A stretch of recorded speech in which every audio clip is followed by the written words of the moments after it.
Azusa marche d'un pas assuré vers son immeuble de bureau. En entrant, plusieurs employés la regardent, la reconnaissant comme celle dont les propositions et les dossiers remportent souvent des prix. Au portique d'entrée, elle scanne sa carte d'identité, mais la barrière ne bouge pas quand elle essaie de passer. En baissant les yeux, elle réalise qu'elle n'a pas scanné sa carte d'identité, mais une carte de visite pour des services de plomberie. Pendant ce temps, au service publicité, Kosuke stresse devant la pile de travail à accomplir quand Azusa entre et se dirige vers son bureau. Plusieurs collègues la saluent, tandis que d'autres continuent d'arriver au bureau. Une fois les salutations terminées, tout le monde se met rapidement au travail. Minori s'approche d'Azusa, préoccupée car l'un des influenceurs contactés pour une promotion n'est plus disponible. Elle demande si Azusa a une solution. Azusa rappelle froidement à Minori que c'est sa responsabilité de gérer ce problème et qu'elle aurait dû venir préparer avec une proposition plutôt que de demander des idées. Néanmoins, Azusa suggère que si l'influenceur ne peut pas participer, il pourrait utiliser un remplaçant car plusieurs autres talents sont disponibles pour le projet. Elle se dirige ensuite vers Kosuke, lui tendant les documents qu'elle a corrigés pour lui afin qu'il puisse les transmettre au service de planification. Remarquant son bureau en désordre, elle le réprimande, ce qui pousse Kosuke à ranger précipitamment. Azusa est bientôt appelée par leur patron, Eiji. Alors qu'elle se dirige vers lui, deux collègues s'extasient sur sa fiabilité. Bien que Kosuke marmonne qu'Azusa est en fait plutôt effrayante, les filles acquiescent à contre-cœur, admettant qu'elle pourrait être plus aimable. Quand Azusa rejoint Eiji, il l'informe d'une nouvelle recrue qui rejoindra le service, il veut qu'elle le forme. Une lueur d'incertitude traverse les yeux d'Azusa, mais Eiji la rassure en disant que le nouveau venu est talentueux et devrait s'adapter rapidement. Il ajoute que ce serait bénéfique pour l'entreprise si quelqu'un d'aussi accompli qu'Azusa le formait. Azusa sourit au compliment et accepte la tâche, bien qu'intérieurement, elle déplore la situation. Elle a travaillé dur pour cultiver une image distante et réservée spécifiquement pour éviter d'être invitée aux soirées arrosées après le travail. Malheureusement, Eiji semble ignorer cela et continue de croire qu'elle s'entend bien avec tout le monde. Cette pensée la rend encore plus morose, bien qu'elle se résolve à rester professionnelle. Avant qu'elle ne puisse y penser davantage, une voix énergique salue le service. Se retournant, Azusa voit la nouvelle recrue, Yu, saluer Eiji. La surprenant en train de le regarder, Yu s'excuse d'interrompre leur conversation. Eiji les présente, incitant Yu à se présenter poliment à Azusa. Azusa salue froidement Yu en retour, bien qu'intérieurement elle ne puisse s'empêcher de s'extasier sur son apparence juvénile et charmante. Pourtant, elle refuse de montrer ses émotions, sachant qu'Eiji lui confie la responsabilité d'enseigner à Yu tout ce qu'elle sait. Le regardant, elle se jure silencieusement de faire de son mieux pour le former, malgré ses faibles compétences en communication. Azusa emmène Yu dans la salle de merchandising et explique que l'entreprise a commencé comme développeur de jeux, mais s'est depuis étendue à d'autres industries comme l'habillement, l'immobilier et bien d'autres. Elle souligne que l'entreprise couvrant un si large éventail d'activités, leur service gère constamment plusieurs projets simultanément. Elle lui fait ensuite rapidement visiter les différentes parties du bâtiment, leur bureau, la cuisine, la photocopieuse, les toilettes les plus proches et même l'espace de collation gratuite.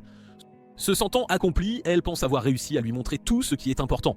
Il se plonge directement dans le travail, mais Yu attire son attention avec hésitation, embarrassée de ne pas savoir quelles sont ses tâches pour la journée. Azusa réalise qu'elle s'est emportée avec la visite et a complètement oublié d'expliquer ses véritables fonctions.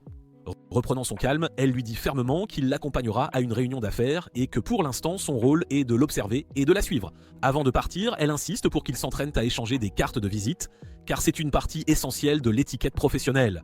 Azusa tente de faire une démonstration, mais en essayant de forcer l'ouverture de son porte-carte, elle en renverse accidentellement tout le contenu sur le sol. Gênée par sa propre maladresse, elle se fige tandis que Yu ramasse rapidement les cartes éparpillées et les lui rend poliment.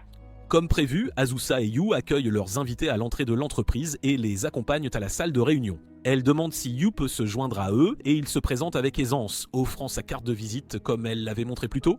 Elle commence sa présentation. Au début, elle semble impeccable, mais intérieurement, elle est déstabilisée par le regard attentif de Yu, ce qui la rend encore plus mal à l'aise. La réunion s'avère difficile pour elle, car elle passe tout le temps à lutter contre son trac. Après la réunion, Yu complimente Azusa sur son professionnalisme, bien qu'elle se sente mentalement épuisée. Elle réalise que c'est presque l'heure du déjeuner et se demande s'il est approprié pour elle, en tant qu'aînée, de l'inviter. Elle commence à sourire en elle-même en pensant à un bon restaurant où il pourrait aller. Yu remarque le sourire, mais est surpris lorsque son expression bascule soudainement vers la panique. Dans son monologue intérieur, Azusa s'inquiète de savoir si l'inviter à déjeuner serait considéré comme du harcèlement. Elle s'inquiète aussi de paraître froide ou inabordable si elle ne l'invite pas. Son anxiété s'intensifie alors qu'elle se demande quel genre de conversation elle pourrait avoir pendant le repas. Yu, remarquant son air troublé, ne fait aucun commentaire.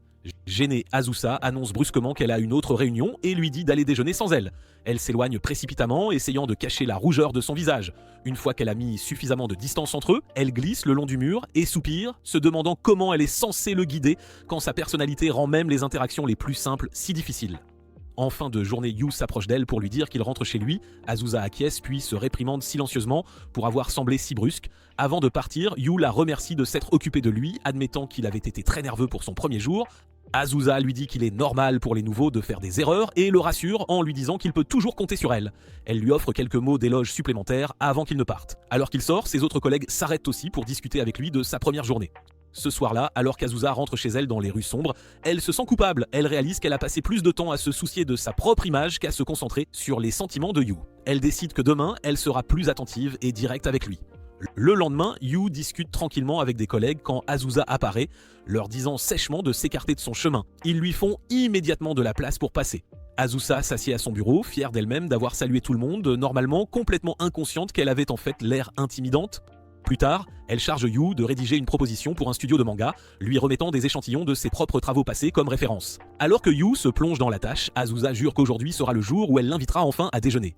Quand Yu lui demande plus tard de revoir son travail, elle lui signale plusieurs erreurs et lui dit de réviser ses sections. Avant qu'il ne puisse commencer, elle ajoute fermement qu'il devrait faire les révisions après le déjeuner. Azusa décide que c'est l'occasion parfaite pour enfin inviter Yu à déjeuner, mais elle ne remarque pas qu'il s'est déjà levé pour prendre sa nourriture, seulement pour le voir revenir à son bureau avec une tasse de nouilles instantanée. Elle le réprimande immédiatement pour avoir mangé quelque chose d'aussi malsain, mais Yu explique qu'il a un budget serré. Azusa choisit de ne pas discuter davantage et se détourne, se sentant coupable d'avoir raté son moment et d'avoir peut-être semblé trop dur, d'autant plus qu'elle ignorait sa situation financière. Yu, cependant, remarque l'air abattu sur son visage. Dans un restaurant, Azusa mange son propre déjeuner tout en se sentant inadéquate en tant que mentor. Elle se souvient comment son propre mentor l'avait autrefois emmenée au même restaurant, partageant des mots de sagesse et d'encouragement autour d'un repas. Ce souvenir ne fait qu'approfondir son sentiment d'échec. Son téléphone qui sonne la tire de ses pensées. Elle termine rapidement son repas avant de rappeler Ritsu.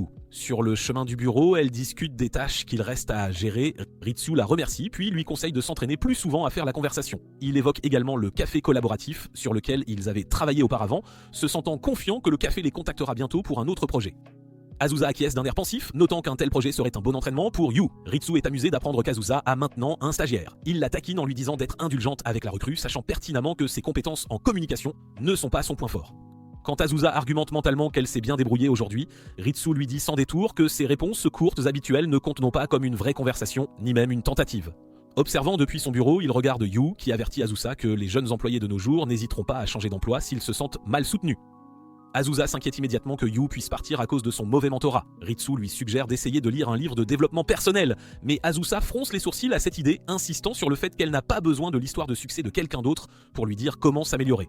Sur ce, elle met fin à l'appel et retourne au bureau. Alors que le soleil se couche, le service publicité termine sa journée. Azusa achève ses propres tâches et rentre chez elle, s'arrêtant dans une librairie pour acheter plusieurs titres de développement personnel sur la communication et le mentorat.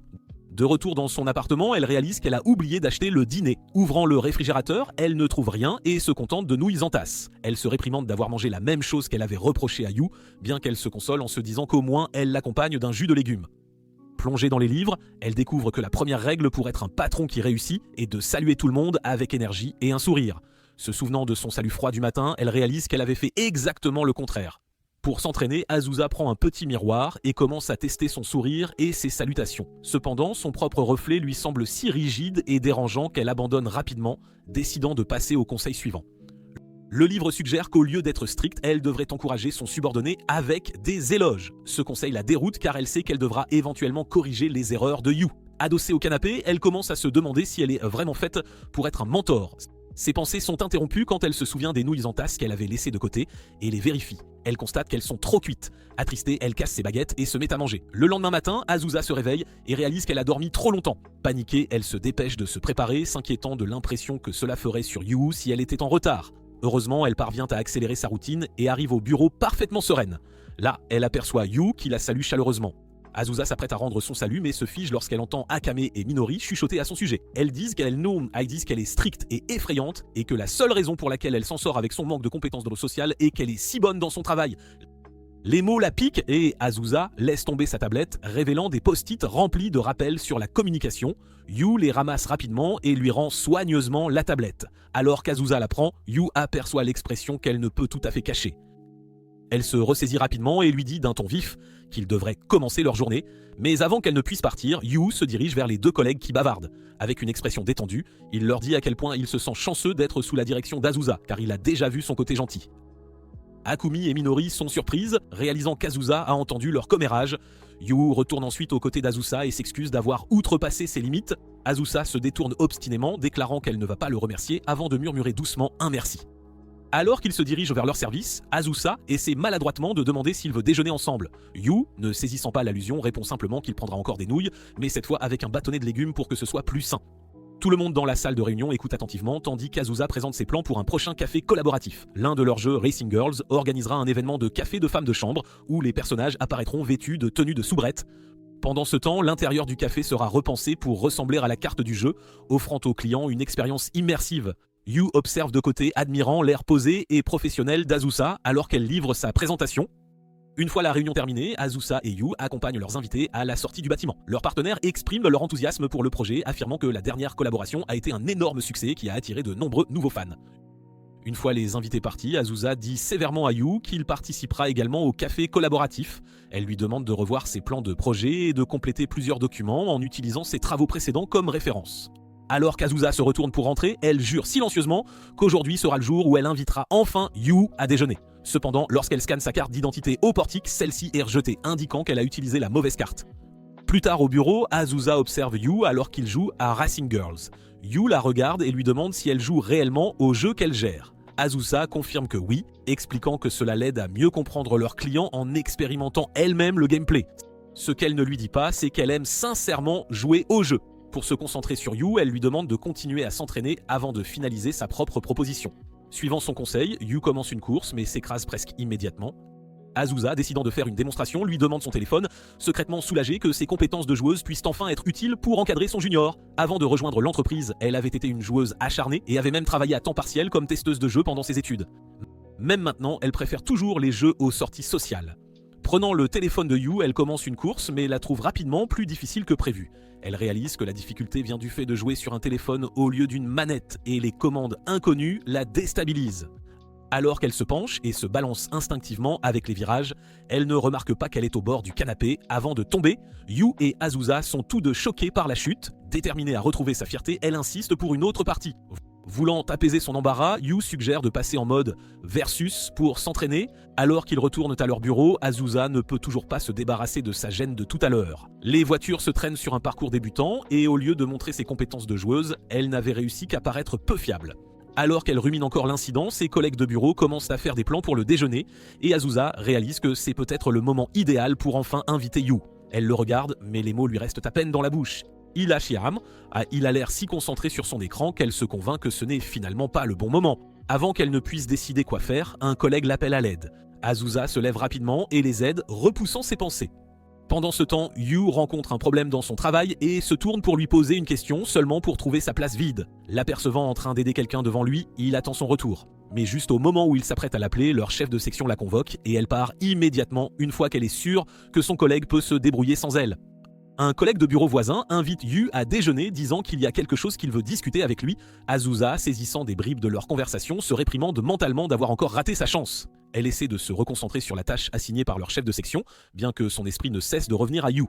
À son grand soulagement silencieux, Yu décline l'offre, expliquant qu'il a apporté son propre déjeuner. Azusa se sent étrangement réconfortée par cela, même si elle est toujours distraite pendant sa réunion. Une fois revenue à son bureau, elle décide de l'inviter enfin à déjeuner, seulement pour se souvenir qu'il avait déjà dit qu'il avait préparé son repas.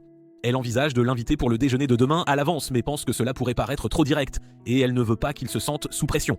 Au moment où elle débat de ce qu'il faut faire, elle entend le froissement d'un sac en plastique heurtant un bureau. En regardant, elle trouve Yu sortant une tasse de nouilles instantanée. Azusa fronce les sourcils, alors Yu explique qu'il a un budget serré mais promet qu'il mangera mieux une fois qu'il aura économisé le mois prochain. Rapatriant son hésitation, Azusa déclare brusquement qu'elle l'invite à déjeuner.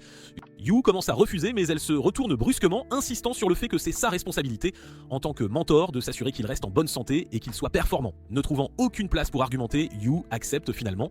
Enfin, assis ensemble au restaurant, Azusa s'autorise un petit sourire fier. Elle a enfin réussi à inviter Yu à déjeuner. En attendant leur repas, elle se souvient avec tendresse de son propre mentor et comment on lui avait appris à se comporter correctement en tant que subordonnée. Perdue dans ses pensées, elle ne remarque pas Yu plaçant discrètement des serviettes en papier et un verre d'eau devant elle. Des gestes simples qu'elle avait l'intention de lui enseigner elle-même. Yu remarque son expression troublée et est sur le point de demander si quelque chose ne va pas, mais la serveuse arrive pour prendre leur commande. Quand leur repas arrive, Azusa fixe sa nourriture sous le choc. Yu n'a commandé qu'une salade, elle le réprimande en plaçant une généreuse portion de son steak sur sa salade avant qu'il ne puisse protester. Azusa fronce les sourcils, pensant que le déjeuner ne commence pas bien, mais quand Yu prend une bouchée, son expression s'illumine de la qualité de la nourriture. Il la remercie et admet que c'est son premier vrai repas depuis un moment. Sans réfléchir, elle lui demande pourquoi il a un budget si serré et le regrette immédiatement car cela semble trop personnel. Yu hésite, puis admet qu'il a acheté un kit de maquette coûteux et a décidé de réduire ses repas à cause de cela. À la surprise générale, Azusa ne semble pas du tout critique. Au lieu de cela, elle lui dit calmement qu'il n'est pas mal de se faire plaisir avec ce que l'on aime, mais qu'il ne devrait pas négliger sa santé en le faisant. Yu hoche la tête, promettant de faire mieux, tandis qu'Azusa se promet silencieusement d'arrêter de faire des nuits blanches pour jouer à de nouveaux jeux. Pour détendre l'atmosphère, Azusa lui dit qu'il devrait s'entraîner à nouveau aux jeux de course pour renforcer leur proposition. Plus tard cette nuit-là, Azusa passe des heures à jouer aux jeux de course jusqu'à ce qu'elle obtienne enfin la première place en utilisant les commandes mobiles. Son estomac gargouille et proteste, lui rappelant qu'elle n'a pas encore mangé. Ouvrant son réfrigérateur, elle ne trouve rien et se contente de nouilles instantanées au curry et d'une boisson aux légumes. En regardant sa nourriture, elle réalise qu'elle n'a aucun droit de faire la morale à Yu sur les repas sains, alors qu'elle fait la même chose elle-même. Le lendemain, Azusa marche vers le bureau, visiblement plus fatiguée que d'habitude. Elle avait passé toute la nuit à jouer à Racing Girls.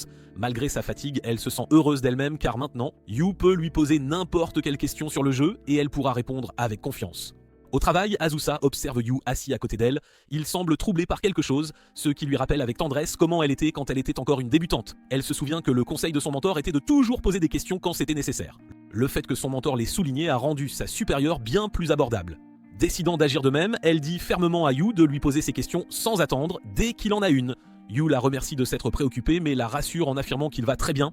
La réponse déconcerte Azusa, qui avait prévu de l'aider ce jour-là. De retour à son bureau, elle observe Yu, s'attendant à une question, mais il ne dit rien. Elle tente de rôder près de lui, prétextant chercher de l'eau, mais Yu reste silencieux. Finalement, Azusa tente de le pousser à poser une question, mais Yu décline poliment l'offre. Encore une fois, Azusa s'installe près des canapés, se demandant pourquoi Yu ne l'a toujours pas approché. Elle commence à craindre d'avoir créé une atmosphère peu propice et que le déjeuner d'hier n'ait pas suffi à la rendre plus abordable. Elle décide que la solution est simple, il suffit de l'inviter à nouveau aujourd'hui. Si elle prouve sa fiabilité et s'assure qu'il mange bien, il se sentira peut-être assez à l'aise pour lui demander de l'aide. Son plan en tête, Azusa retourne au bureau, bien décidée à inviter Yu à déjeuner. Cependant, elle l'entend discuter avec des collègues de leur plan pour le déjeuner. Yu accepte de les accompagner et suggère même d'inviter Azusa, mais les autres écartent l'idée. Ils disent à Yu qu'Azusa ne veut jamais se joindre à eux et qu'elle assiste rarement aux soirées d'entreprise. Yu semble surpris mais accepte tout de même de manger avec eux. Entendant ses pas approcher de la sortie, Azusa s'enfuit vite, espérant qu'ils n'ont pas remarqué son écoute. Une fois les portes de l'ascenseur closes, elle jette un œil, abattue d'avoir encore échoué à l'inviter à déjeuner. Azusa décide de passer sa pause déjeuner seule dans un parc proche. En mangeant un repas modeste, elle réfléchit à la rapidité d'apprentissage de Yu et à ses capacités déjà impressionnantes. Cette pensée l'inquiète. S'il apprend si vite, il pourrait vite trouver ses leçons superflues. Elle réalise aussi qu'elle ne lui a pas vraiment montré ses meilleurs aspects dernièrement. Avant qu'elle ne puisse y penser plus, son téléphone sonne. C'est un appel d'un partenaire commercial, elle répond aussitôt de son ton calme habituel. Pendant ce temps, Yu et ses collègues passent par le parc en retournant au bureau. Yu aperçoit Azusa au téléphone, travaillant avec diligence même durant sa pause. Il s'arrête pour l'observer un instant, discrètement impressionné, jusqu'à ce que ses collègues l'appellent, et il se hâte de les rejoindre. En fin de journée, Azusa remarque que Yu est toujours à son bureau. Elle propose son aide, mais il insiste n'avoir qu'à peaufiner la proposition, tout le reste étant déjà géré. À la sortie du bâtiment, Azusa scanne sa carte mais hésite à franchir le portail. La culpabilité la ronge de laisser Yu travailler seule, alors elle retourne vers leur service. Le voyant concentré sur son bureau, elle se sent soudain timide à l'idée de l'interrompre. Tentant de se faufiler discrètement, elle est vite repérée par Yu. Gênée, elle explique être revenue pour des tâches oubliées, puis s'assied et allume son ordinateur. Le temps passe et Azusa rappelle à Yu qu'il devrait rentrer, le dernier train étant sur le point de partir. Yu refuse, disant qu'il a presque fini, mais la remercie de s'inquiéter et lui dit de partir avant lui. Puis, presque timidement, il admet trouver sa proposition inspirante, non seulement l'écriture, mais toute son éthique de travail.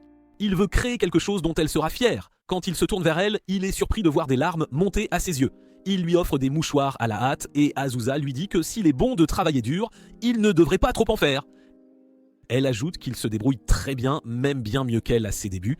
Yu la remercie d'être prévenante et de l'avoir invitée, admettant savoir qu'elle préfère manger seule. Paniquée, Azusa lâche qu'elle voulait en fait manger avec lui, que ce n'était pas un fardeau du tout.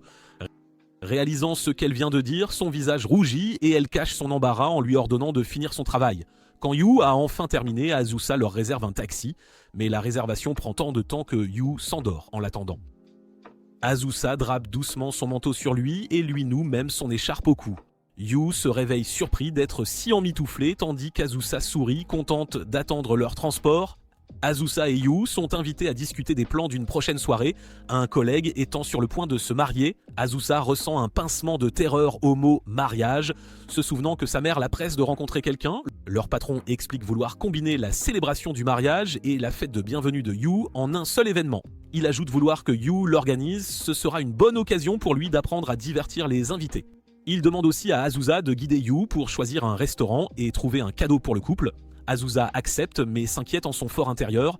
Elle socialise rarement avec ses collègues et n'a aucune idée d'où manger, encore moins quel cadeau acheter. Une fois leur patron parti, Azusa, tentant de paraître confiante, déclare qu'ils commenceront à planifier aussitôt. Les deux se retrouvent tout bientôt dans un magasin de luxe. Yu regarde curieusement, se demandant quel cadeau serait le mieux. Azusa explique que l'art d'offrir est une compétence importante au bureau comme pour naviguer en société. Pendant que Yu parcourt les étalages, Azusa sort secrètement son téléphone et cherche un cadeau approprié. Elle maudit son manque d'expérience, son introversion l'ayant fait manquer tant de mariages qu'elle ne se souvient plus du dernier. Elle se souvient même n'avoir jamais été invitée au mariage récent, n'ayant jamais montré beaucoup d'intérêt. Pourtant, elle est déterminée à bien guider Yu, même si elle est aussi perdue que lui. Ses yeux se posent bientôt sur une étagère de tasses. Un ensemble particulier attire son attention, une paire de tasses de couple avec d'adorables motifs de chat. Yu remarque l'étincelle dans ses yeux alors qu'elle en prend une pour l'examiner. Curieux, il s'approche et demande si les tasses feraient un bon cadeau. Sa proximité soudaine surprend Azusa, la faisant trébucher et laisser tomber une tasse qui se brise au sol.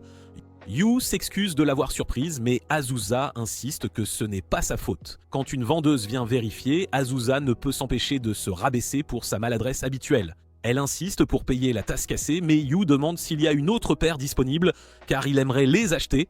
Azusa proteste, disant qu'elle devrait au moins les payer. Mais Yu explique simplement qu'il aimait le design et les utilise lui-même. Avant qu'elle ne puisse argumenter, il est déjà au comptoir, payant l'ensemble. Azusa se sent vaincue et jure de trouver le cadeau parfait pour le couple. Cherchant sur son téléphone, elle se vante de ses compétences en recherche, affûtée par des années de jeu. Après l'achat de Yu, elle annonce avec confiance qu'il devrait la suivre, ayant déjà trouvé le cadeau parfait. Une fois leurs achats terminés, ils s'arrêtent pour un café. Yu remercie Azusa pour l'idée merveilleuse d'offrir au couple des serviettes, espérant qu'ils apprécieront leur douceur. Il ajoute être surpris qu'Azusa prenne son café noir. Prenant un air confiant, Azusa explique qu'ajouter quoi que ce soit au café en dilue la saveur originale. Yu semble impressionné mais admet préférer son café avec un peu de sucre. Il prend une gorgée et Azusa jette un œil envieux à sa tasse, se demandant pourquoi elle avait dû paraître si prétentieuse. Elle se souvient que son mentor buvait toujours du café noir devant elle, espérant imiter sa sophistication. Se convainquant que le café sert juste à la garder éveillée, Azusa prend une gorgée mais crie aussitôt l'amertume la submergeant. Yu, remarquant sa réaction, propose crème ou sucre, ce à quoi elle répond vite qu'il devrait boire les deux. Après avoir ajusté sa boisson, son humeur s'éclaircit jusqu'à ce qu'elle réalise s'être embarrassée devant son junior. Tentant de retrouver son calme, Azusa change de sujet, disant qu'il devrait repasser à la tâche suivante, réserver un lieu pour la fête. La célébration étant prévue juste avant la Golden Week, elle craint que la plupart des lieux soient déjà complets. Ils sortent leur téléphone pour chercher de bons restaurants. Pendant que Yu parle des lieux possibles, Azusa se retrouve distraite, l'observant plutôt tranquillement. Plutôt que de se concentrer sur ses suggestions, elle se demande si Yu aime boire et pense aux petites choses apprises sur lui jusqu'à présent. Remarquant son regard, Yu essaie d'attirer son attention, mais Azusa lui demande brusquement s'il aime boire. Yu admet ne pas être vraiment porté sur l'alcool. Azusa tape des mains de joie, heureuse de constater qu'ils partagent le même sentiment. Se reprenant, elle se calme et lui dit qu'il n'y a pas besoin de se forcer, car boire est meilleur partagé avec des gens avec qui on se sent à l'aise. Yu la remercie, soulagée de ne pas avoir à faire semblant. Il mentionne ensuite avoir entendu qu'Azusa saute généralement les soirées arrosées. Sentant l'inquiétude dans son ton, Azusa le rassure, elle y assistera car cette fête célèbre aussi son arrivée dans l'entreprise. Azusa conseille à Yu qu'il est parfaitement acceptable de refuser une invitation à boire s'il n'en a pas envie. Yu se sent rassuré par ces mots mais admet soudain qu'il aimerait boire avec elle un jour. L'aveu prend Azusa au dépourvu et elle lâche qu'elle ne voit aucun intérêt à boire avec lui. Elle regrette instantanément ces mots, se réprimandant d'avoir semblé si froide alors que Yu n'avait fait que tenter d'être amicale. Incapable de revenir sur ses paroles, elle attrape son téléphone et lui dit qu'ils doivent réserver un restaurant au plus vite. Le lendemain matin, Azusa se rend au travail toujours accablée par la culpabilité d'avoir repoussé Yu. Arrivée à son bureau, elle remarque la tasse à motif de chat placée à côté de son ordinateur.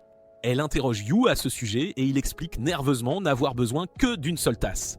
Il ajoute avoir remarqué à quel point elle aimait cet ensemble, alors il a décidé de lui donner l'autre en signe de gratitude. Touchée et gênée, Azusa lui dit maladroitement qu'elle l'utilisera comme porte-brosse à dents. Ce soir-là, la soirée bière a enfin lieu. Azusa est chargée du toast d'ouverture. Elle le fait bref, disant à tous de blâmer leur patron de l'avoir forcé car elle n'a pas de mots sentimentaux préparés. Elle félicite sa collègue pour ses fiançailles et lève son verre pour lancer le toast. Assise à côté de la collègue nouvellement fiancée et de leur patron, Azusa est remerciée d'avoir aidé à tout organiser et d'avoir enfin rejoint un événement d'entreprise.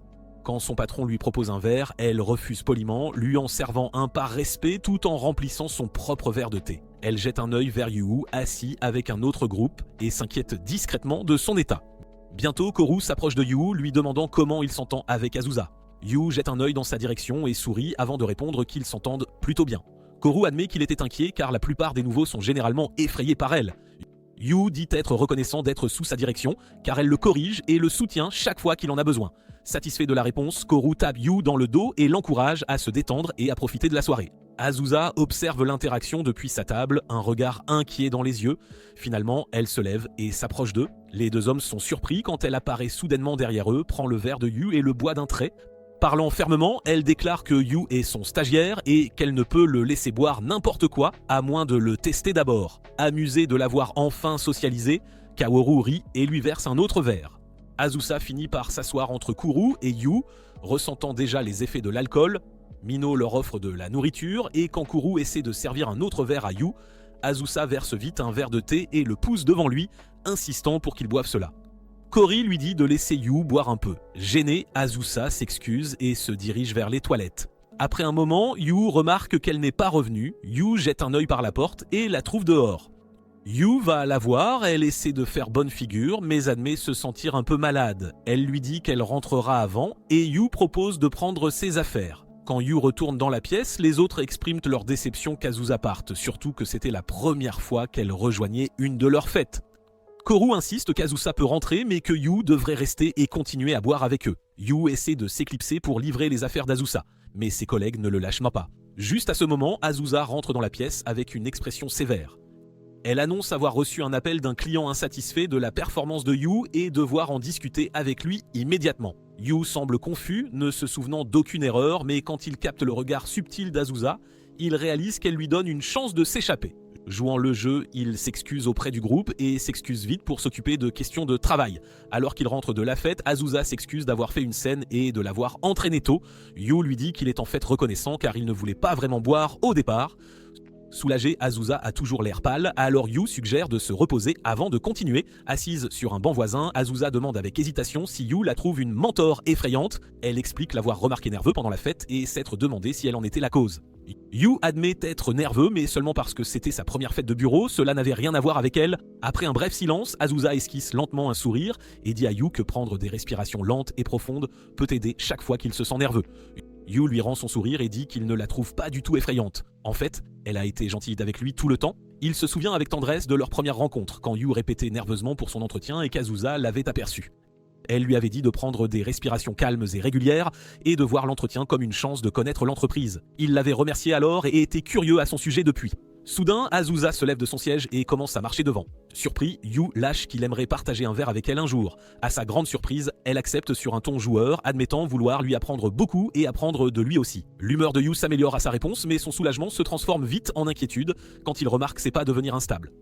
Avant qu'il ne puisse réagir, Azusa s'effondre presque, l'alcool la rattrapant enfin. Le lendemain, Azusa réprimande Yu de ne pas avoir pris de douche.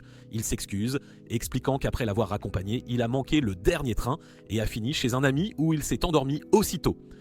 Elle se sent coupable en entendant son histoire jusqu'à ce que ses yeux se posent sur une légère tache de rouge à lèvres sur sa chemise. Tirant des conclusions hâtives, elle suppose aussitôt qu'il est resté chez une petite amie. Karu le remarque aussi et le signale. Avant que Yu n'explique, Karu est déjà parti, convaincu qu'il a une petite amie. Incapable de contenir sa curiosité, Azusa exige une explication. Gêné, Yu insiste que la tache de rouge à lèvres venait d'elle quand il l'a aidé à monter dans le taxi la nuit précédente. Le visage d'Azusa rougit vivement. Mortifiée, elle insiste pour qu'il enlève sa chemise afin qu'elle puisse lui en acheter une nouvelle, mais Yu recule vite car elle essaie de le déshabiller en plein bureau. Avant que la situation ne devienne plus gênante, leur patron les appelle. Il demande si les deux peuvent le remplacer pour un voyage d'affaires à Okinawa pendant la Golden Week. Pendant le vol vers Okinawa, Azusa rappelle à Yu qu'ils ont un emploi du temps chargé. Yu lui offre un sourire confiant, promettant de faire de son mieux. Azusa tourne ensuite son regard vers la mer en contrebas, instantanément hypnotisé par l'eau bleue scintillante. Quand ils atterrissent, un représentant de l'entreprise les accueille et les informe qu'ils feront du covoiturage jusqu'au lieu de tournage. Le trajet en voiture est animé, rempli de bavardages parmi l'équipe de tournage. Au milieu des conversations, Yu révise ses notes et Azusa l'observe tranquillement jusqu'à destination. La séance photo commence en douceur. La mannequin, Nashiko, entre facilement dans le rythme, rendant le tournage sans effort. Le responsable du tournage des coulisses demande à Azusa s'ils peuvent enregistrer pendant les pauses. Azusa confirme qu'ils ont déjà la permission, mais lui rappelle d'informer toute personne qu'il prévoit de filmer. Yu demande ensuite pourquoi Azusa elle-même est en maillot de bain, supposant que seule Nashiko en porterait un. Avec un air de fierté, Azusa explique qu'il serait impoli de laisser Nashiko être la seule habillée ainsi. Alors elle a décidé de se joindre à eux pour éviter toute gêne. Yu, gêné, répond que ce n'est pas nécessaire puisque le mannequinat en maillot de bain fait partie du travail de Nashiko. Quand il remarque l'expression d'Azusa vaciller et son embarras, il se rétracte vite, admettant ne rien savoir de l'étiquette des séances photos en maillot de bain. Soudain, une rafale de vent emporte le chapeau de soleil de Nashiko dans la mer. Sans hésitation, Azusa plonge après lui et parvient à le récupérer. Elle offre à tous un sourire confiant en le brandissant victorieusement. Quand elle retourne sur le rivage, elle tend le chapeau à un assistant qui la remercie et Yu lui offre aussitôt une serviette. Azusa refuse, choisissant de se laisser sécher naturellement en déclarant fièrement que c'était une bonne idée de porter un maillot de bain après tout. Yu dit qu'il en portera un aussi la prochaine fois qu'ils feront une séance photo en maillot de bain. Réalisant à quel point elle avait dû paraître excitée plus tôt, Azusa prend soudainement conscience d'elle-même. Juste à ce moment, un membre du personnel s'approche et couvre Azusa de compliments sur sa silhouette. Quand il tend la main pour toucher son bras, quelque chose se remue en Yu et il émet un son pour les interrompre. Leur attention étant maintenant sur lui, Yu annonce nerveusement que Nashiko est en pause et qu'il doit aller la voir. Le membre du personnel s'excuse rapidement car il doit aussi acheter des rafraîchissements pour l'équipe. Alors qu'il part, Azusa tape légèrement le bras de Yu, appréciant qu'il ait arrêté l'homme. Les deux se dirigent vers Nashiko, bien que Yu ne puisse se débarrasser d'un sentiment persistant de malaise. Ils se déplacent rapidement vers différents lieux pour le tournage, Yu filmant activement et aidant partout où il est nécessaire. Azusa est toujours à proximité, s'assurant qu'il s'entend bien avec le reste de l'équipe. En fin de journée, Yu est complètement épuisé. Pendant qu'il se repose, Azusa tapote une bouteille d'eau froide contre sa joue et la lui offre, craignant sa déshydratation. Il boit de grandes gorgées d'eau pendant qu'Azusa l'observe avec tendresse, complimentant son travail acharné. Réalisant qu'elle l'a dit si naturellement, son visage rougit. Pour cacher son embarras, elle lui dit de finir la bouteille et s'éloigne brusquement. Ce soir-là, l'équipe célèbre une première journée de séance photo réussie. Tout le monde est ravi d'être à Okinawa, appréciant le travail et la bonne compagnie. Ils félicitent Metu Azusa pour avoir organisé leurs emplois du temps avec une telle efficacité que tout se déroule parfaitement. Ils vous remercieraient aussi pour votre aide précieuse. Soudain, la scène s'anime alors que des artistes sifflent pour capter l'attention de tous. Une musique traditionnelle commence à emplir l'air et les artistes invitent tout le monde à se joindre à la danse. Les danseurs expliquent aux hommes de faire le mouvement de la pierre, tandis que les femmes font celui du papier. L'équipe s'enflamme et décide de participer, encourageant Yu et Azusa à danser également. Azusa devient nerveuse et tente de refuser, trop timide pour avouer qu'elle ne sait pas comment faire. Yu l'encourage et se met immédiatement à danser au rythme, bien que ses pas soient complètement décalés, le rendant assez ridicule. Se sentant coupable d'avoir hésité alors que son cadet est si courageux, Azusa ravale sa timidité et se joint à eux. Yu rayonne en la voyant danser à ses côtés. Bientôt, toute l'équipe est debout et se déplace au rythme de la musique. Même Azusa surmonte sa nervosité initiale et sourit de toutes ses dents avec tout le monde. On ne peut s'empêcher de remarquer à quel point elle est magnifique quand elle lui sourit. Plus tard cette nuit-là, de retour à l'hôtel, Yu s'effondre sur son lit, confus quant à ses sentiments envers Azusa. Une sonnette retentit soudainement et quand il ouvre la porte, il la trouve là, debout. Azusa lui tend quelques crèmes, lui faisant remarquer qu'il a de très mauvais coups de soleil. Yu regarde sa peau et réalise qu'il a oublié d'appliquer de la crème solaire. Azusa le réprimande, lui rappelant que puisqu'ils font la promotion d'une marque de crème solaire, il doit montrer aux clients qu'il l'utilise réellement. L'expression de Yu s'assombrit et Azusa adoucit son ton, expliquant que les rayons d'Elkeno sont plus forts que d'habitude, quelle que soit la saison. Reconnaissant sa tentative de le réconforter, Yu sourit et promet d'appliquer de la crème solaire dès le lendemain. Le jour suivant, le tournage a lieu dans un champ, toute l'équipe est de très bonne humeur car il semble que ce sera une autre journée sans accroc, tout se passera bien. Azusa remarque l'intensité du soleil, mais le tournage se poursuit comme prévu. Contrairement au décor inspiré de la plage d'hier, le thème d'aujourd'hui se concentre sur les sites urbains remarquables d'Okinawa. Il visite même un sanctuaire où l'on demande à Nashiko de tirer une prédiction. Après avoir examiné les photos du sanctuaire, ils retournent à la plage pour discuter du reste de leur projet. Puisque c'est le dernier jour, tout le monde se remercie mutuellement pour le travail acharné. Azusa annonce qu'une fois tout terminé, l'équipe est libre de profiter du reste de l'après-midi. Le groupe applaudit la nouvelle car ils ont enfin le temps d'explorer Okinawa. Azusa, cependant, se sent incertaine. Elle aimerait inviter Yu à faire du tourisme avec elle, mais craint que cela ne paraisse autoritaire ou qu'il préfère passer son temps libre seul. Pendant ce temps, Yu se demande ce qu'Azusa compte faire. L'un de ses collaborateurs suggère soudainement qu'ils aillent tous faire du tourisme ensemble, en groupe. L'idée prend Yu et Azusa par surprise, bien que le reste de l'équipe accepte avec enthousiasme. Alors que tout le monde attend leur réponse, Azusa commence à paniquer. Elle est déjà épuisée d'avoir socialisé hier et plus tôt dans la journée et ne sait pas si elle pourra tenir le coup pour le reste de l'après-midi. Pourtant, elle essaie de se convaincre qu'elle peut y arriver puisqu'ils rentreront bientôt chez eux de toute façon. Remarquant son malaise, Yu l'interrompt avant qu'elle ne puisse accepter. Il dit qu'il préférerait utiliser leur temps libre pour préparer des idées pour leur prochain café collaboratif. Azusa s'accroche immédiatement à l'excuse du travail, soulagée d'éviter de socialiser davantage, et l'équipe décide de se séparer. Une fois seule, Azusa admet que Yu l'a vraiment sauvé là-bas et lui demande quel café il veut visiter en premier. Yu cherche rapidement des options sur son téléphone, mais il y a trop de choix. Azusa se penche pour jeter un œil et choisit facilement un endroit pour commencer. Il visite un café douillet à l'esthétique traditionnelle, où le thé est servi dans des tasses en argile. Azusa apprécie l'atmosphère relaxante pendant que Yu cherche d'autres cafés à découvrir. Leur prochain arrêt est un endroit célèbre pour ses parfaits, et ils ne peuvent s'empêcher d'être stupéfaits en voyant un groupe de filles à la table voisine commander un parfait géant comparé à leur portion de taille normale. Au coucher du soleil, il se retrouve dans un café surplombant la mer. Yu commence à élaborer des plans pour le café Khaled, mais il est distrait lorsqu'il remarque Azusa contemplant l'océan, son expression lumineuse et magnifique. Sur le chemin du retour vers le nouvel hôtel, Yu se sent plein d'énergie, heureux que leur dernier jour ait été consacré à la découverte de café. Il réalise à quel point les cafés d'Okinawa sont différents de ceux de Tokyo. Azusa, quant à elle, réfléchit à quel point Yu est sérieux dans son travail. Malgré les longues heures, il ne s'est jamais plaint et a même utilisé son temps libre pour continuer à travailler. Elle espère qu'il a quand même réussi à apprécier le voyage, même si c'était principalement pour le travail. Yu remarque qu'elle devient silencieuse et s'inquiète pour elle, ce qui pousse Azusa à le remercier rapidement pour les images des coulisses qu'ils vont visionner. Lorsqu'ils arrivent à l'hôtel, ils sont accueillis par une nouvelle inattendue. Le personnel les informe qu'une seule chambre a été réservée pour eux. Ils essaient de clarifier la situation avec le personnel de l'hôtel, mais celui-ci insiste sur le fait que la réservation a été faite de cette manière. Ce qu'elle ignore, c'est que Minori, qui s'est occupé de la réservation, avait par erreur réservé une chambre simple avec 2 lits, pensant que c'était la même chose. Azusa vérifie s'ils peuvent réserver une chambre supplémentaire, mais tout est complet pour la Golden Week. N'ayant pas d'autre choix, elle décide qu'ils devront prendre la chambre et trouver un arrangement convenable une fois installés. Ensuite, Azusa prend un bain et réfléchit à leur situation. Même si la chambre a des lits jumeaux, l'idée de dormir dans le même espace la rend anxieuse. Elle envisage brièvement de réserver un autre hôtel, mais réalise qu'il est peu probable qu'elle en trouve un de disponible, si tard un jour férié. Elle soupire, pensant à la façon dont elle semble toujours attirer ce genre de malchance. Lors d'un autre voyage de travail, elle avait déjà dû partager une chambre avec son mentor, Kanzaki. Bien qu'elle ait été nerveuse à l'époque aussi, Kanzaki avait détendu l'atmosphère en commandant un gâteau et en le faisant facturer à l'entreprise en guise de compensation pour l'erreur de réservation. Se demandant ce qu'elle pourrait faire pour rendre les choses plus confortables, elle quitte la salle de bain et retourne à la chambre. Elle remarque que Yu n'est pas dans le salon, mais qu'il est en train de ranger certaines de ses affaires. Yu informe Azusa qu'il passera la soirée dans un café manga voisin afin qu'elle puisse avoir la chambre pour elle seule. Alors qu'il est sur le point de partir, Azusa l'arrête, insistant sur le fait que ce sont des choses qui arrivent et qu'elle est d'accord pour partager une chambre avec lui. Elle ajoute que quelque chose de similaire lui était déjà arrivé auparavant. Yu hésite, toujours mal à l'aise avec l'idée. Azusa explique qu'elle avait déjà dû partager une chambre avec son mentor, quelqu'un qu'elle admirait beaucoup et que tout s'était bien passé. Elle admet qu'ils se sont même amusés, bien qu'elle dise à Yu qu'il n'a pas à se forcer à s'amuser.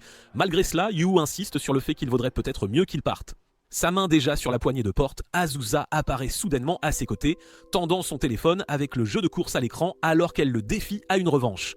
Yu la fixe, momentanément stupéfait, avant qu'Azusa ne le taquine en lui disant qu'il a peur de perdre. En riant, Yu décide de rester et accepte le défi, lui rappelant qu'elle n'avait pas gagné une seule manche la dernière fois qu'ils avaient joué. Bientôt, le salon est jonché de collations alors que les deux jouent partie après partie. Azusa a du mal avec les commandes mobiles, comme d'habitude, accusant Yu de tricher chaque fois que sa voiture fonce vers la ligne d'arrivée. Yu réalise qu'elle n'utilise aucun de ses turbos et le lui fait remarquer, lui montrant comment les utiliser. Au lieu de se frustrer, Azusa le remercie, souriant en déclarant qu'elle va certainement le battre maintenant. Son enthousiasme fait rougir Yu, ce qu'elle prend pour un autre coup de soleil. Elle le taquine pour avoir encore oublié la crème solaire, Et Yu s'excuse rapidement pour aller acheter d'autres boissons. Au distributeur automatique, Yu prend une profonde inspiration, essayant de comprendre ses sentiments. La pensée qu'Azusa ait partagé une chambre avec son mentor lui laisse une étrange douleur dans la poitrine. Il réalise qu'il ressent de la jalousie parce qu'Azusa admire quelqu'un. Quand il revient, il trouve Azusa profondément endormie sur le lit, serrant fermement son téléphone. Souriant doucement, il envisage de dormir, mais elle se réveille soudainement, se plaignant qu'il a mis trop de temps.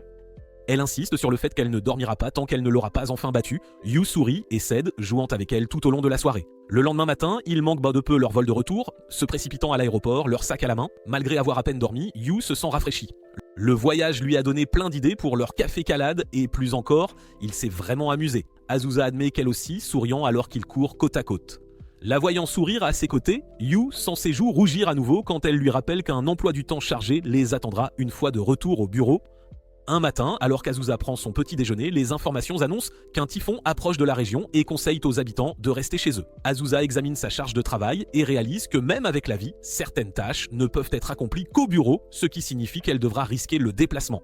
Elle hésite, se demandant si elle devrait faire venir Yu également. Il lui semble injuste de demander à un débutant de se déplacer par mauvais temps, mais elle aura besoin de lui pour la réunion et la date limite du projet de relations publiques pour la crème solaire approche à grands pas. Ses pensées dérivent vers leur voyage à Okinawa et le plaisir qu'elle a eu à travailler avec lui. Se surprenant à sourire et à rêvasser, elle secoue la tête et termine son petit déjeuner, rassemblant son équipement de pluie pour se préparer au trajet. Elle décide qu'elle s'assurera qu'il finisse pas tôt afin que Yu puisse rentrer chez lui avant que la tempête ne s'aggrave. Cependant, en sortant, elle oublie l'objet le plus important de tous, son parapluie. Quand elle arrive au bureau vide, elle est surprise de ne trouver personne d'autre. Mais alors, Yu la salue par derrière. Surprise, Azusa se retourne et cache rapidement sa nervosité en lui expliquant qu'il devrait ne travailler vite pour ne pas être pris dans le pire du typhon. Alors que les deux s'installent pour travailler, Azusa remarque à quel point l'ambiance du bureau est différente quand ils ne sont que tous les deux. Le silence entre eux est confortable, mais la rend étrangement consciente d'elle-même. Elle se dit qu'elle devrait être habituée à la présence de Yu maintenant, surtout après leur voyage à Okinawa, puisqu'ils avaient dû partager une chambre d'hôtel ensemble. Elle chasse ses pensées et se concentre sur ses tâches. Sans s'en rendre compte, Yu la regarde parfois du coin de l'œil, tandis qu'elle boit des gorgées de la tasse en forme de chat qu'il lui a offerte. Quand ils ont enfin terminé ce dont ils ont besoin pour la réunion, Yu regarde par la fenêtre et fronce les sourcils. La pluie s'est déjà intensifiée, Azusa soupire, admettant qu'elle avait espéré finir avant qu'il ne commence à pleuvoir à verse. Elle s'inquiète ensuite à voix haute que les chaussures de Yu puissent être trempées. Yu admet qu'elles ne sont pas imperméables. Remarquant ses jolies bottes de pluie, il les complimente sans réfléchir. Le visage d'Azusa rougit et elle masque son trouble en lui faisant la leçon pour qu'il achète de vraies bottes de pluie professionnelles la prochaine fois afin qu'il soit mieux préparé. Yu s'excuse et ils descendent pour quitter le bâtiment. Dehors, la pluie battait lourdement contre le trottoir. Azusa marmonne qu'elle a oublié son parapluie, se réprimandant d'avoir taquiné Yu plus tôt alors qu'elle n'était pas mieux préparée. Sans hésiter, Yu insiste pour qu'elle utilise son parapluie. Avant qu'elle ne puisse refuser, il explique qu'il a un parapluie pliant de rechange dans son sac. À contre-cœur, elle accepte, ils s'aventurent ensemble dans la tempête. Les vents s'abattent autour d'eux, poussant leur parapluie dans toutes les directions. Azusa s'en sort mieux puisque Yu lui a donné le parapluie le plus robuste, mais quand elle regarde en arrière, elle le voit lutter avec son parapluie plus petit qui plie sous la pression. Azusa insiste pour que Yu utilise le parapluie le plus robuste pendant qu'elle prend le plus petit, mais Yu refuse obstinément et avance même si son parapluie continue de se replier sur lui. Azusa se rapproche, tendant son parapluie pour les couvrir tous les deux, disant que cela causerait des problèmes à leurs clients s'il arrivait trempé à la réunion. Yu sourit à sa gentillesse et propose de tenir le parapluie pour eux deux, prenant accidentellement sa main au passage, ce qui rend Azusa nerveuse. Alors qu'ils avancent péniblement sous la pluie ensemble, Azusa remarque que Yu positionne toujours le parapluie pour la protéger plus que lui-même, laissant son épaule se tremper sous la pluie. De près, elle ne peut s'empêcher de réaliser à quel point il est plus grand, puisque c'est la première fois qu'ils doivent être si proches l'un de l'autre. Quand ils atteignent le bureau du client, les clients s'excusent de leur avoir demandé de venir pendant une telle tempête. Azusa reste calme et les remercie d'avoir pris le temps de les rencontrer. Elle présente avec enthousiasme les échantillons de marchandises pour le prochain café collaboratif et laisse Yu discuter des articles en détail. Outre les produits, Yu explique le menu du café et comment il prévoit d'incorporer les dernières pistes de course qui seront publiées lors de la prochaine mise à jour. Azusa l'observe attentivement et note à quel point il gère bien tout, comme d'habitude. Elle se réprimande silencieusement d'avoir oublié son parapluie et d'avoir dû compter sur lui. Déterminée à se rattraper, elle décide de finir le travail tôt afin qu'il puisse rentrer chez lui plus tôt que prévu. Après la réunion, ils se précipitent au bureau, Azusa avec un parapluie qu'elle venait d'acheter. Malgré leur parapluie, ils finissent tous les deux trempés. Azusa lui jette immédiatement une serviette sur la tête et commence à lui sécher les cheveux. Ils sourient tous les deux tandis qu'elle s'occupe de lui avec sollicitude. Et Azusa se souvient du chat de sa famille en faisant cela. Ils retournent à leur étage et elle lui dit ensuite d'accrocher sa veste pour qu'elle sèche et Yu propose de lui apporter un café. Alors qu'il part, Azusa remarque qu'il a simplement drapé sa veste sur son bureau et s'inquiète qu'elle ne se froisse si elle est laissée ainsi. Elle la ramasse, surprise par sa taille, et se demande comment les gens sont censés accrocher correctement quelque chose d'aussi grand. Quand Yu revient avec leur café, il trouve Azusa en train de porter et de jouer avec son manteau. Il n'interrompt pas, trouvant discrètement la scène adorable en raison de la façon dont le manteau est trop grand pour elle. Elle finit par remarquer qu'elle a été prise sur le fait et son visage rougit d'embarras. Pour paraître professionnelle, elle essaie de faire comme si de rien n'était en le remerciant simplement pour le café et en ne mentionnant même pas ce qu'elle faisait. Au fil des heures, Azusa remarque que la tempête pourrait atteindre Kanto plus tôt que prévu. Elle prend des bouchées de son sandwich en surprenant Yu perdu dans ses pensées alors qu'il observe la pluie depuis leur fenêtre. Elle le taquine en disant qu'il est peut-être en fait excité par le typhon. Yu admet qu'il se sent un peu agité à cause de la tempête et Azusa lui dit qu'il cessera de se sentir ainsi une fois qu'il aura travaillé plus longtemps. Pour l'instant, il n'est encore qu'un enfant. Yu saisit l'occasion de la taquiner, lui demandant si cela signifie qu'elle est aussi une enfant, puisqu'elle jouait tout juste avec son costume. Azusa s'étouffe avec son sandwich et insiste sur le fait qu'il y a simplement des moments où elle veut être enfantine. Un éclair et un fort coup de tonnerre font sursauter Azusa et elle s'éloigne rapidement de la fenêtre vers une zone de leur bureau où elle ne peut pas voir les éclairs. Yu remarque qu'elle pourrait avoir peur de la foudre et du tonnerre et la rassure en lui disant que la foudre frapperait très probablement un paratonnerre puisqu'ils sont dans le quartier des affaires. Azusa essaie de se calmer, mais un autre grondement de tonnerre la rend toujours mal à l'aise bien qu'elle ne voit plus les éclairs. Pour la distraire, Yu suggère de jouer à un jeu de mots. Elle accepte et quand Yu se trompe rapidement, elle commence à rire. Quand elle se calme, Yu lui fait remarquer que la foudre est déjà passée et Azusa se sent assez calme et déterminée pour finir le travail. Alors que la journée touche à sa fin, la pluie recommence à s'intensifier. Elle conseille à Yu de rentrer tôt avant que les trains ne cessent de circuler. Yu hésite, réalisant qu'Azusa prévoit de rester. Elle admet qu'elle le fera car il y a encore des tâches qu'elle ne peut accomplir qu'au bureau et elle veut les terminer maintenant puisqu'elle travaillera de chez elle demain. Au lieu de partir, Yu propose de l'aider afin qu'elle puisse rentrer plus tôt. Touchée par sa prévenance, Azusa lui demande de récupérer des documents au service des ventes pendant qu'elle assiste à une réunion en ligne. Elle lui dit de simplement laisser les papiers sur son bureau après et de rentrer directement chez lui. Alors qu'elle se dirige vers une autre pièce pour la réunion, elle ne peut s'empêcher de penser à la gentillesse de Yu. Au service des ventes, Yu trouve Tsukahara, un ancien de son école. Le voyant là, Tsukahara décide d'engager la conversation avec Yu. Tsukahara se plaint de toutes ses échéances d'aujourd'hui et demande à Yu s'il peut lui donner certaines de ses tâches afin qu'il puisse rentrer chez lui plus tôt. Pendant ce temps, Azusa termine sa réunion et remarque l'heure tardive. Le vent dehors semble beaucoup plus fort maintenant et elle se demande si les trains circulent toujours. Quand elle retourne à son bureau, elle est surprise de trouver Yu toujours là. Bien qu'elle veuille lui demander pourquoi il n'est pas parti, elle lui dit plutôt qu'il devrait se dépêcher de partir pour pouvoir prendre un train. Mais Yu dit qu'elle devrait y aller devant car un senior lui a demandé de l'aider, alors il prévoit de faire des heures supplémentaires. La patience d'Azusa cède, elle se précipite au service des ventes et confronte Tsukahara lui disant de ne pas refiler son travail à Yu. Tsukahara insiste sur le fait que ce n'était qu'une demande et qu'il n'a pas forcé Yu à faire quoi que ce soit. Mais Azusa rétorque qu'il a utilisé son ancienneté pour faire obtempérer Yu, expliquant que demander de l'aide à un junior est pratiquement un ordre qu'ils ne peuvent refuser. Elle accuse Tsukahara d'en profiter. Azusa dit fermement à Tsukahara qu'elle ne tolérera pas que son junior fasse des heures supplémentaires par un si mauvais temps et lui ordonne de faire son propre travail. Sur ce, elle quitte le service en trombe. Tsukahara présente de rapides excuses à Yu qui sourit et le remercie avant de courir après Azusa. Yu la rattrape et Azusa lui dit de simplement refuser les heures supplémentaires la prochaine fois. Avant de partir, il vérifie si les trains circulent toujours. Une fois que Yu confirme, Azusa essaie de montrer le chemin vers la gare mais manque de se faire emporter par le vent. Elle se retire rapidement en sécurité dans le bâtiment et tous les deux regardent dehors, se demandant comment ils vont même s'en sortir vivants. Azusa suggère que puisque la pluie est si forte et qu'ils seront mouillés de toute façon, ils devraient simplement courir. Yu cependant suggère qu'ils partagent d'un parapluie à la place. Il insiste sur le fait que c'est plus sûr que de courir, arguant qu'au moins ils auront une certaine protection si quelque chose vole vers eux. Essayant de la convaincre, il ajoute qu'en des moments pareils, être un homme peut être utile puisqu'il est assez fort pour ne pas être emporté par le vent et peut maintenir le parapluie stable pour eux deux. Il réalise que ces mots sonnent étrangement et souligne qu'il voulait vraiment dire la force et rien d'autre. Azusa se retrouve à être d'accord et comme auparavant, elle finit par marcher très près de Yu. Ces mots lui font réaliser que même s'il est son cadet, il reste un homme et cette pensée la rend nerveuse. En même temps, elle ne peut s'empêcher de remarquer à quel point il est fiable, même en dehors du travail. Yu la regarde pour vérifier si elle va bien et admet que le parapluie n'aide pas vraiment beaucoup. Azusa insiste sur le fait que si, il aide. Elle admet ensuite que la raison pour laquelle elle voulait courir plus tôt était qu'elle avait peur de rater le train. Yu rit de son honnêteté avant de s'excuser rapidement. Soudain, une forte rafale de vent arrache presque le parapluie de la main de Yu. Il le penche plus près d'Azusa pour éviter qu'elle ne soit mouillée. Azusa commence à protester mais Yu suggère qu'elle se rapproche afin qu'ils puissent mieux les protéger tous les deux. Nerveusement, elle se rapproche jusqu'à ce qu'ils soient côte à côte sous le parapluie, marchant ensemble à travers la tempête. Azusa demande si Yu peut encore marcher correctement et il répond qu'il va bien, ce qui la fait sourire. Heureusement, ils réussissent tous les deux à prendre le train et sont surpris de découvrir qu'ils prennent en fait la même ligne pour rentrer chez eux. Azusa termine habituellement son travail plus tard que Yu, il n'a donc jamais eu l'occasion de voyager avec elle. Ils échangent quelques mots polis pour briser le silence un peu gênant, et très vite, le train arrive à la gare d'Azusa. Avant de partir, Yu lui tend son parapluie, plus robuste, et précise qu'il habite tout près de son arrêt. Azusa sourit, accepte le parapluie et lui donne aussi un petit paquet avant de quitter le train. Elle le remercie pour le travail accompli ce jour-là et le regarde s'incliner poliment juste avant que le train ne reparte. Une fois rentrée, Azusa accroche le parapluie de Yu à côté du sien, les rapprochant l'un de l'autre. Elle ressent un soulagement discret, sachant qu'elle n'aura pas à affronter la tempête demain, même si une partie d'elle-même ne sait pas comment elle fera face à Yu non plus. Pendant ce temps, Yu rentre chez lui et commence à se sécher les cheveux avec la serviette qu'Azusa lui avait offerte.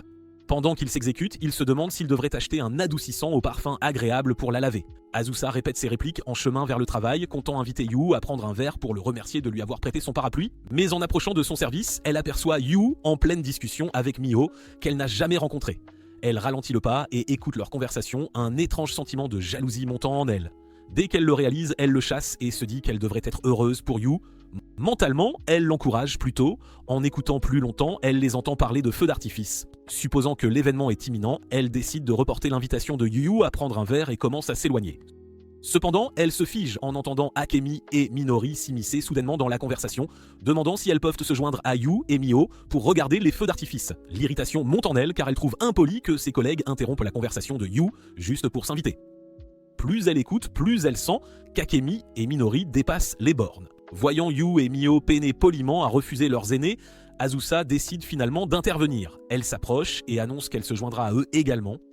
Sa déclaration inattendue fait reculer Akemi et Minori instantanément, s'excusant nerveusement et laissant le groupe seul. Azusa est secrètement soulagée que sa réputation de supérieure inaccessible joue toujours en sa faveur.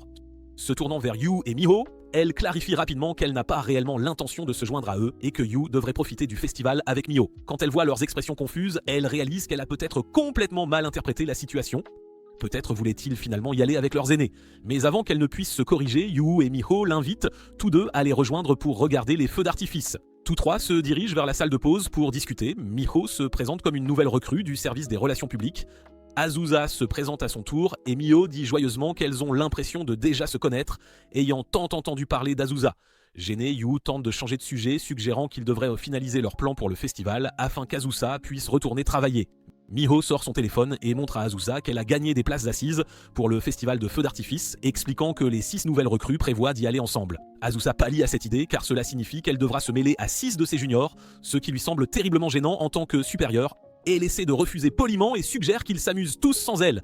Mais Miho insiste pour qu'elle se joigne à eux car elle a toujours voulu lui parler. Yu tente subtilement d'aider Azusa à se sortir de cette situation, mais Miho ne saisit pas ses allusions, laissant Azusa piégée dans une invitation qu'elle ne sait comment refuser. Ce soir-là, Azusa réfléchit au festival à venir et à ce qu'elle devrait porter. Elle sait que la plupart des gens portent des yukata, mais elle n'a aucune idée de ce qui serait joli.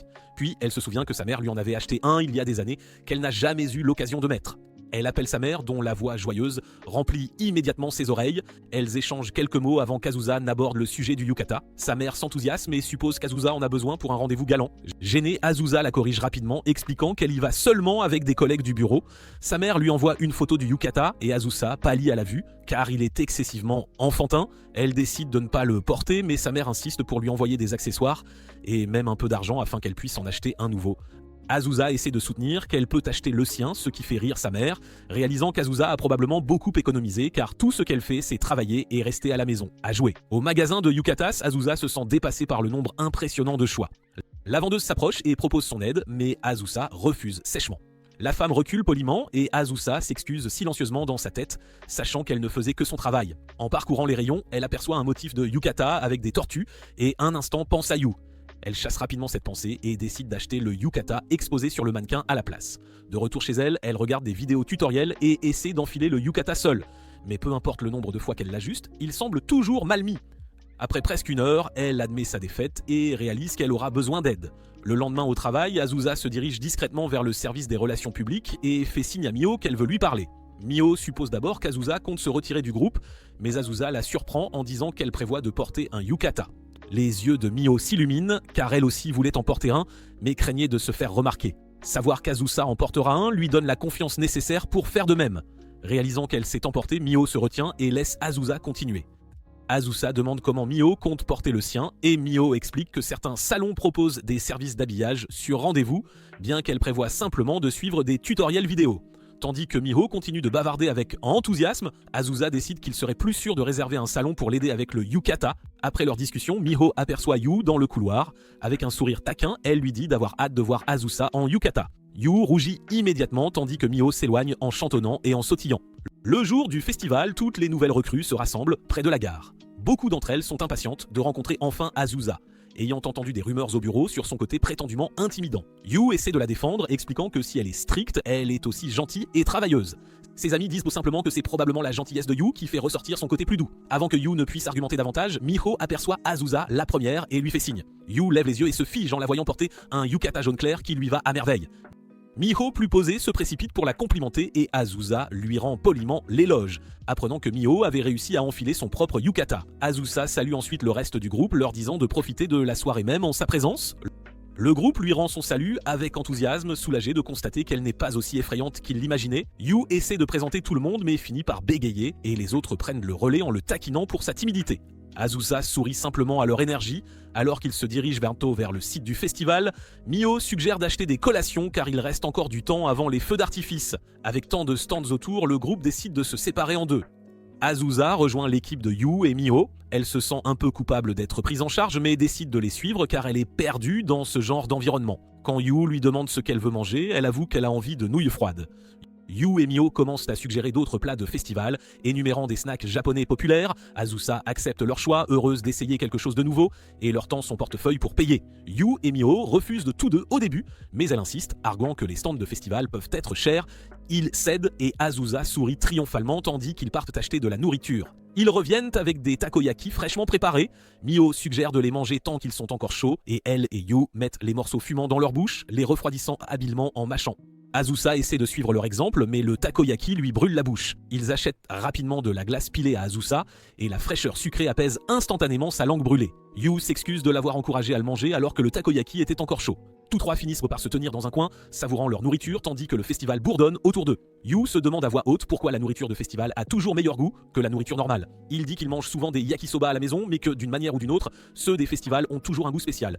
Miho le taquine en disant que c'est probablement parce qu'il les compare à des yakisoba instantanés. Elle se tourne ensuite vers Azusa et révèle que Yu a passé la majeure partie de sa période de formation avec un budget serré parce qu'il n'arrêtait pas d'acheter des kits de modèles en plastique. Azusa lui dit qu'elle le sait déjà. Elle observe Yu et Miho continuer à plaisanter et pour la première fois, elle remarque à quel point Yu semble détendu. C'est différent de voir un côté de lui qui ne se manifeste pas au travail. Après avoir fini de manger, ils aperçoivent un stand de tir et décident de tenter leur chance. Azusa dit qu'elle va juste regarder, mais Miho et Yu insistent tous deux pour lui gagner un prix. Ses yeux se posent sur une petite peluche tortue posée sur l'étagère. Debout derrière eux, Azusa les regarde essayer de gagner la peluche. Un instant, elle est touchée par leur gentillesse à tous deux, mais une pointe de culpabilité s'installe dans sa poitrine. Elle craint qu'ils ne fassent que la flatter parce qu'elle est leur supérieure. Ses pieds bougent avant qu'elle ne puisse réfléchir et elle s'éloigne discrètement, décidant de les retrouver plus tard, au lieu des feux d'artifice et prétend s'être perdue. Alors qu'elle erre, la lanière de sa sandale se casse soudainement. Elle regarde autour d'elle et réalise qu'elle s'est égarée dans un quartier qu'elle ne reconnaît pas. Cherchant son téléphone, elle gémit en réalisant qu'elle a oublié de le charger. Elle s'assied sur un banc voisin, observant des groupes d'amis passer en riant. Elle se dit qu'elle est habituée à être seule, elle l'a toujours été depuis l'école, mais pour une raison quelconque, l'idée de manquer les feux d'artifice avec Yu lui fait mal à la poitrine d'une manière qu'elle ne peut expliquer. Ses pensées sont interrompues quand Miho la trouve. Elle remarque la sandale cassée et le téléphone éteint et appelle immédiatement Yu pour lui dire qu'elle a trouvé Azusa. Se retournant, elle sourit doucement et dit que Yu est vraiment inquiet pour elle. Azusa s'excuse d'avoir gâché la soirée mais Miho fait un geste de la main pour minimiser.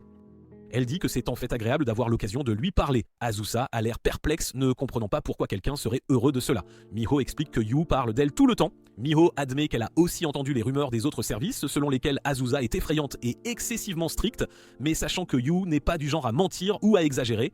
Azusa rougit légèrement, marmonnant à Miho d'arrêter de la flatter. Miho se contente de sourire gentiment, voyant un côté plus doux de sa supérieure. Avant qu'elle ne puisse en dire plus, la voix de Yu les appelle au loin. Elle lève toutes deux les yeux pour le voir, l'inquiétude lisible sur son visage. Il a l'air de vouloir les gronder, mais Miho le rassure rapidement en disant qu'Azusa va bien et qu'il devrait se dépêcher avant que les feux d'artifice ne commencent. Azusa leur dit d'y aller car sa sandale est cassée. Yu cherche une solution sur son téléphone.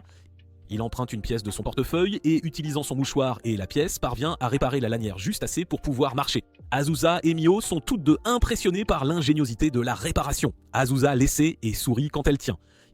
Ils commencent à se dépêcher vers le point d'observation, mais Mio marche devant, attrapant la main d'Azusa pour l'entraîner. Yu la gronde de se presser trop vite et a du mal à suivre. Voyant cela, Azusa tend la main en arrière et attrape celle de Yu, l'exhortant à ne pas se séparer. Il sent son visage s'échauffer au contact de leurs mains. Quand ils atteignent enfin la zone payante pour les détenteurs de billets, Mio s'éloigne en courant pour acheter des boissons. Azusa réalise soudain qu'elle tient toujours la main de Yu et la lâche rapidement. Yu s'excuse de l'avoir brusqué plus tôt par inquiétude. Avant qu'aucun d'eux ne puisse en dire plus, le premier feu d'artifice illumine le ciel.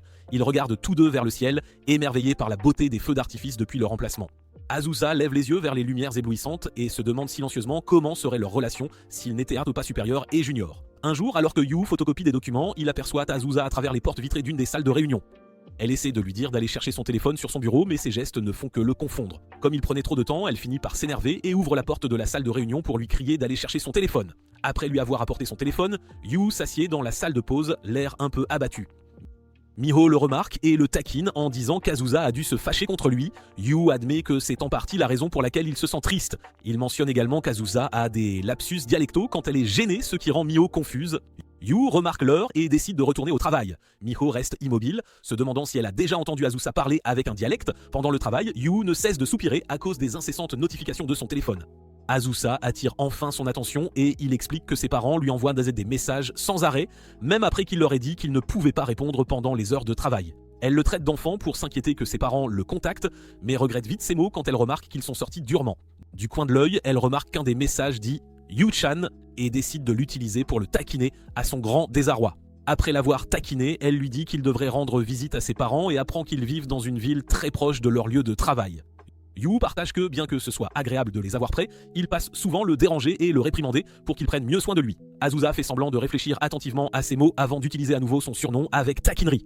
Plus tard ce soir-là, Azusa fixe son réfrigérateur vide et réalise qu'elle n'a rien dont se vanter, car ses propres conditions de vie ne sont pas exactement idéales et que ses parents s'inquiéteraient s'ils savaient. Ne voyant rien d'intéressant à manger, elle décide qu'il est temps de faire quelques courses. Elle passe par un quartier commerçant assez grand et s'enthousiasme en voyant tous les excellents choix de nourriture disponibles. Elle se rappelle que l'avantage de vivre seule signifie qu'elle peut manger ce qu'elle veut à tout moment. Elle remarque ensuite un magasin proposant une vente limitée de bentos et décide que c'est l'endroit idéal pour chercher son dîner. Elle parcourt la sélection de bentos, excitée à l'idée d'essayer leurs produits, jusqu'à ce qu'elle entende la voix de Yu. Surprise de le voir, elle lui demande pourquoi il n'a pas rendu visite à sa famille comme il l'avait dit, et il explique que ses parents étaient partis en vacances. Il dit ensuite à Azusa qu'il est surpris qu'elle fasse ses courses dans le même quartier que lui. Azusa a du mal à trouver une réponse car elle n'est venue au supermarché que pour acheter un bento. Elle craint que Yu ne découvre qu'elle ne cuisine presque jamais. Elle entend ensuite un couple parler de leur projet de dîner et de ce que la femme devrait cuisiner en rentrant chez eux. Azusa se sent un peu coupable et remarque ensuite que Yu a même l'air un peu jaloux du couple. Cependant, Yu est en fait préoccupé car il se demande si Azusa et lui ressemblent à un couple faisant les courses ensemble.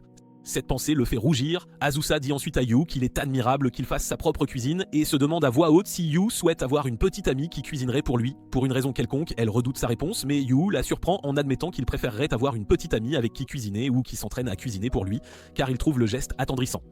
Azusa se sent soulagée mais admet ensuite hâtivement qu'elle est venue au magasin pour acheter des légumes, cachant le fait qu'elle voulait profiter de la vente de bentos. Yu décide de suggérer quelques légumes à acheter puisqu'ils sont en promotion, tandis qu'Azusa masque sa tristesse de ne pas avoir acheté le bento qu'elle désirait. Un jour au travail, Yu informe Azusa qu'il a terminé la réunion. Azusa lève les yeux de son bureau et s'excuse de l'avoir laissé faire la réunion seule. Yu trouve cela bien, car la réunion s'est bien déroulée. Ils avaient réussi à décider la plupart des choses nécessaires pour le fonctionnement du café de collaboration, comme le menu et l'aménagement. Au milieu d'une phrase, il remarque que la main d'Azusa est bandée et demande ce qui s'est passé. Azusa lui dit que ce ne sont que des coupures de papier, cependant Yu est méfiant car il y a beaucoup trop de coupures. Avant qu'il ne puisse la questionner davantage, le téléphone d'Azusa sonne et elle remarque que c'est sa mère, Sakura. Elle s'agace mais se rappelle vite ses mots à Yu, alors elle décide de répondre et lui tend son marqueur, lui demandant de le réparer. Tandis qu'elle répond à son téléphone et quitte la pièce pour plus d'intimité, Yu se demande ce qu'il doit exactement réparer. Sakura lui dit qu'elle essaie de la joindre depuis des lustres avant d'exprimer son enthousiasme pour le nouveau-né de leur voisin. Sakura commence à bavarder sur plusieurs sujets aléatoires, ce qui agace Azusa, qui rappelle avec colère à Sakura de ne pas appeler pendant les jours de travail. Sakura s'excuse puis en vient au fait de l'appel. Elle demande à Azusa si elle voit quelqu'un car elle a trouvé étrange qu'Azusa ait voulu une photo du yukata l'autre jour.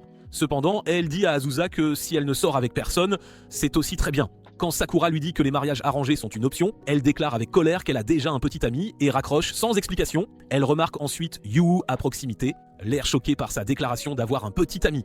Il explique qu'il était confus par ses instructions précédentes car le marqueur semble aller bien. Azusa réalise qu'elle a laissé échapper son dialecte et utilisé un mot différent pour signifier autre chose. Elle pâlit et explique que dans son dialecte cela signifie ranger un objet. Yu la rassure en disant que c'est bon et qu'il étudie parfois son dialecte, faisant réaliser à Azusa qu'elle a peut-être beaucoup utilisé son dialecte au bureau. Elle craint d'avoir pu paraître impolie à beaucoup de gens alors qu'elle avait travaillé si dur pour parler en japonais standard.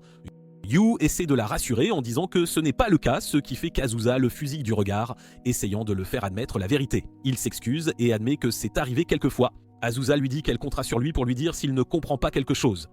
Elle passe devant lui et la seule chose à laquelle Yu pense est le genre de personne qu'Azusa doit fréquenter. Azusa remarque que Sakura appelle à nouveau et répond à son téléphone. Elle panique quand Sakura admet qu'elle est en fait devant sa maison, espérant qu'elles pourront manger quelque part ensemble avec son petit ami. Azusa reste sans voix, ce qui inquiète Yu. Après avoir raccroché, Azusa explique que Sakura est chez elle et s'attend à rencontrer son petit ami pour le dîner. Yu dit que c'est une excellente chose, mais Azusa explique avec culpabilité qu'elle n'a pas vraiment de petit ami. Yu se sent soulagée mais se réprimande rapidement d'avoir ressenti cela envers sa supérieure. Azusa mentionne ensuite qu'elle craint que Sakura n'essaie de la caser avec un inconnu une fois qu'elle apprendra qu'Azusa n'a pas de petit ami. Craignant que cela ne se produise réellement, Yu décide de se porter volontaire pour être son faux petit ami. Après le travail, Yu et Azusa restent pour élaborer leur histoire de couple. Ils décident qu'ils devraient au moins mentionner qu'ils sont collègues. Mais Azusa ne sait pas sur quels autres détails ils devraient travailler. Quand Yu suggère qu'ils devraient déterminer la durée de leur relation, Azusa déclare qu'ils devraient juste dire une semaine, mais Yu estime que c'est trop récent. Azusa avoue ne pas s'y connaître beaucoup en matière de rencontres amoureuses. Nerveux, Yu suggère qu'ils disent être ensemble depuis 4 mois car c'est le temps écoulé depuis leur première rencontre. Yu admet ensuite qu'il ne sait pas grand chose d'elle et qu'il serait utile qu'elle partage un peu d'informations sur elle-même afin qu'il puisse répondre aux questions de Sakura. Il craint d'avoir été trop loin, mais Azusa avoue aimer les jeux vidéo. Yu révèle qu'il aime aussi les jeux et qu'il a récemment commencé à jouer à Final Fantasy. Azusa mentionne qu'elle joue au même jeu et qu'elle se laisse constamment distraire par les quêtes secondaires. Elle sourit facilement, ravie de savoir qu'ils ont un hobby en commun. Même Yu se sent tout guiré de partager quelque chose avec elle. Elle est convaincue qu'ils peuvent gérer le dîner et se dirige vers le restaurant.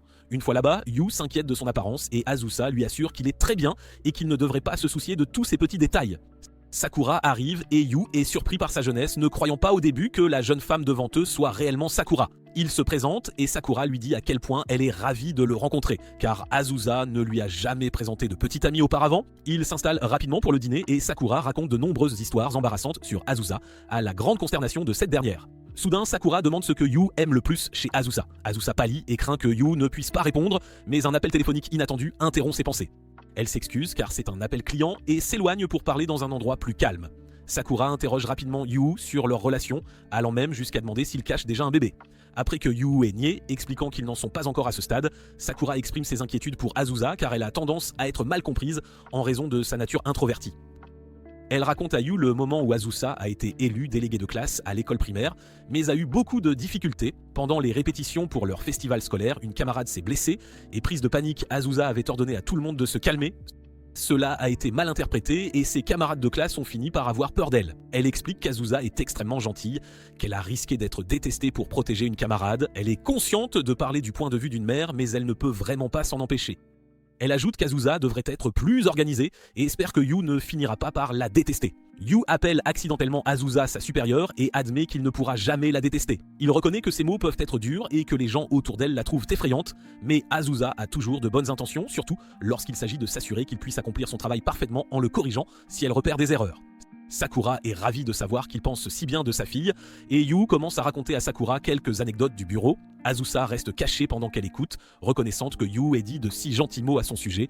Après le dîner, tandis qu'Azusa essaie d'appeler un taxi pour elle et sa mère, Sakura remercie Yu d'avoir joué le jeu avec les caprices de sa fille. Elle avoue avoir compris que Yu n'était pas vraiment son petit ami car elle l'avait surpris à appeler Azusa sa supérieure, mais elle est reconnaissante que Yu reste à ses côtés. Quand elle apprend qu'Azusa utilise un dialecte en parlant à Yu, son cœur se gonfle d'émotion. Azusa informe Sakura qu'elle a réussi à trouver un taxi et elle dit une dernière chose à Yu avant de partir avec sa fille. Le lendemain, Yu est invité par Azusa en guise de remerciement. Quand Azusa reçoit son plat, elle remarque qu'il est accompagné d'une salade d'accompagnement avec des tomates. Elle la regarde un peu tristement, marmonnant qu'elle ne peut pas la couper. Yu réalise qu'elle voulait dire qu'elle ne peut pas la manger parce qu'elle n'aime pas ça et demande s'il peut la prendre à la place. Quand Azusa lui demande s'il aime les tomates, il explique que c'est juste normal pour lui mais qu'il a maintenant une assez bonne compréhension de son accent, ayant compris qu'elle n'aimait pas ça. Azusa rougit de nouveau en apprenant que Yu avait étudié son accent et lui demande de quoi il avait parlé avec Sakura. Yu a du mal à trouver une réponse car Sakura avait mentionné qu'Azusa lui faisait confiance et était à l'aise avec lui parce que son accent se révélait avec lui. Au lieu de lui dire, il sourit et lui répond que c'est un secret, ce qui irrite Azusa. Merci d'avoir regardé, assurez-vous de vous abonner pour ne pas manquer les nouveaux épisodes chaque semaine.